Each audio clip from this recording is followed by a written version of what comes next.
মুসলমান ঐক্যবদ্ধ থাকার ব্যাপারে আল্লাহ কোরআনে অসংখ্য জায়গায় বলেছেন।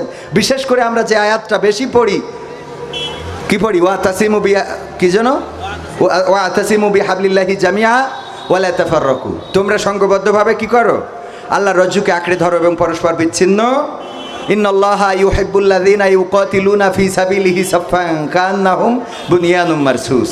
নিশ্চয় আল্লাহ তাদেরকে মহব্বত করেন, ভালোবাসেন যারা তার পথে সীসা গালানো প্রাচীরের ন্যায় ঐক্যবদ্ধ থেকে লড়াই করে, সংগ্রাম করে।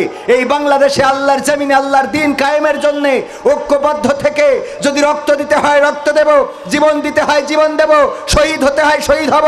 সাতক্ষীরার মাটি এটা উর্বর একটা ভূমি, যেই জমিনে অসংখ্য শহীদের রক্ত পড়ে আছে।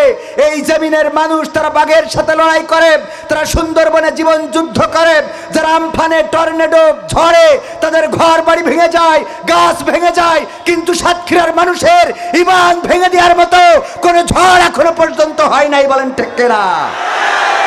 ইসলামের বিজয় যদি আনতে হয়, ইসলামের বিজয় যদি আনতে হয়, তাহলে সেই সাতক্ষীরাবাসীকে জেগে উঠতে হবে। আমি বলি সাতক্ষীরা থেকে ইসলামী আন্দোলনের গণজোয়ার সৃষ্টি হবে। এই সাতক্ষীরার মানুষ প্রমাণ করে দেবে তাওহীদি জনতার পুণ্যভূমি হলো সাতক্ষীরা। এই নলতার মাটি থেকে স্লোগান উঠবে, নারায়ে তাকবীরের ধ্বনিতে বাতিল থরথর করে কাঁপবে, বাংলার আকাশে কালেমার পতাকা পথ পথ করে উঠবে। এই সংগ্রামে থাকতে কারা কারা রাজি? দুটি হাত দেখতে চায়।